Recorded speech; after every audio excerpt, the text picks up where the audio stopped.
वफाकी वजीर बराए मनसूबा बंदी, तरक्की और खसूसी इकदामात प्रोफेसर अहसन इकबाल ने अबू धाबी के महकमा गवर्नमेंट इनेबलमेंट DGE का दौरा किया, जहां उन्होंने चेयरमैन अहमद तमीम हिशाम अल कुतब से मुलाकात की। मुलाकात में मसनूई जहानत और डिजिटल टेक्नोलॉजीज के जरिए गवर्नेंस और अवामी खिदमात में बेहतरी के अबू धाबी के तजुर्बात से सीखने पर तबादला ख्याल किया गया। प्रोफेसर अहसन इकबाल ने मुत्तहिदा अरब इमारात की डिजिटल कामयाबियों और TAMM जैसे प्लेटफॉर्म्स की तारीफ की और पाकिस्तान की जानिब से DGE के साथ ताउन की ख्वाहिश जाहिर की, खास तौर पर उड़ान पाकिस्तान मुहिम के तनाजुर में जो अवामी शोबे की इस्लाहात का हिस्सा हैं।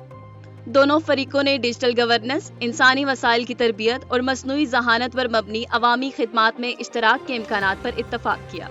ये दौरा पाकिस्तान और मुत्तहिदा अरब इमारात के दरमियान इदारा जाती रवाबित को मुस्तहकम करने और जदीद अवामी सर्विसेज के फरोग के अज़्म की अक्कासी करता है। नादरा ने शहरियों को हदायत की है कि वो अपने खानदान के फौतशुदा अफराद के शनाख्ती कार्ड लाजमी तौर पर मनसूख करवाएं। तर्जुमान नादरा के मुताबिक अगर किसी फर्द का इंतकाल यूनियन कौंसिल में रजिस्टर हो चुका है लेकिन शनाख्ती कार्ड मनसूख नहीं कराया गया तो अहले खाना को नादरा से किसी नई शनाख्ती दस्तावेज के लिए दरख्वास्त देने से पहले इस फौतशुदा फर्द का कार्ड मनसूख कराना जरूरी होगा। ये अमल नादरा दफ्तर या पाक ID मोबाइल ऐप के जरिए मुफ्त में मुकम्मल किया जा सकता है। मजीद रहनुमाई नादरा के सोशल मीडिया प्लेटफॉर्म्स, वेबसाइट और हेल्पलाइन से हासिल की जा सकती है। रवां माली साल के दौरान मशरिक़ वुस्ता, सऊदी अरब और मुत्तहिदा अरब इमारात को पाकिस्तानी बरामदात में नुमायां इजाफा रिकॉर्ड किया गया है। स्टेट बैंक ऑफ पाकिस्तान की रिपोर्ट के मुताबिक जुलाई 2024 से मार्च 2025 तक मशरिक़ वुस्ता को बरामदात से 2.381 अरब डॉलर का ज़र मुबादला हासिल हुआ, जो कि गुज़श्ता साल के इसी अरसे के मुकाबले में 4.47% ज्यादा है। सऊदी अरब को बरामदात में 6.95% इजाफा हुआ, जिनकी मालियत 552.26 मिलियन डॉलर रही, जबकि गुज़श्ता साल 516.34 मिलियन डॉलर थी।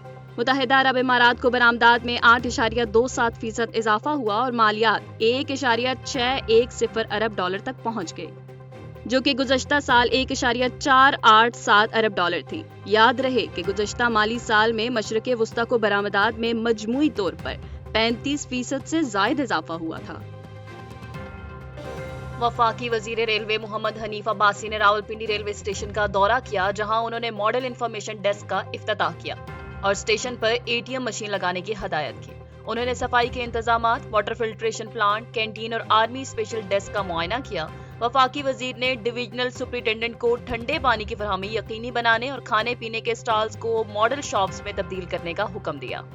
स्टेशंस पर शजरकारी बढ़ाने और फूल लगाने की भी हदायत दी गई। उन्होंने रेलवे अमले को कवायद और ज़वाबित पर अमल और मुसाफिरों से इज्जत और एहतराम से पेश आने की हदायत की। वफाकी वजीर ने रेलवे असासे और करीबी प्लाटों का भी मुआयना किया और 11 एकड़ पर स्पोर्ट्स कम्प्लेक्स कायम करने के मंसूबे का भी ऐलान किया। उन्होंने मुसाफिरों से मुलाकात करके रेलवे सर्विसेज के बारे में उनकी राय भी सुनी। हनीफ अब्बासी ने कहा कि स्टेशन की तरक्की के लिए मजीद इक़दाम किए जाएंगे और आवाम को जल्द आगाह किया जाएगा। इस्लामाबाद, रावलपिंडी और गिरदोनवा में तूफानी बारिश के बायस मुतासर होने वाले फीडर्स पर बिजली की बहाली का अमल जारी है। तर्जुमान ISCO के मुताबिक तूफान से 100 से जायद फीडर्स मुतासर हुए हैं, जिनमें से 80% से जायद पर बिजली बहाल की जा चुकी है। ISCO की टीमों ने कलील वक्त में भरपूर मेहनत से बेशतर इलाकों में बिजली की फरहमी बहाल की। चीफ एग्जीक्यूटिव ISCO और चीफ इंजीनियर ऑपरेशन तमाम बहाली कार्रवाइयों की निगरानी मरकजी कंट्रोल रूम से कर रहे हैं। सार्फिन को हदायत की गई है कि वो बिजली से मुतल्लिक शिकायत के इंदराज के लिए मुतल्लिका कंप्लेन ऑफिस या हेल्पलाइन नंबर 118 पर राब्ता करें।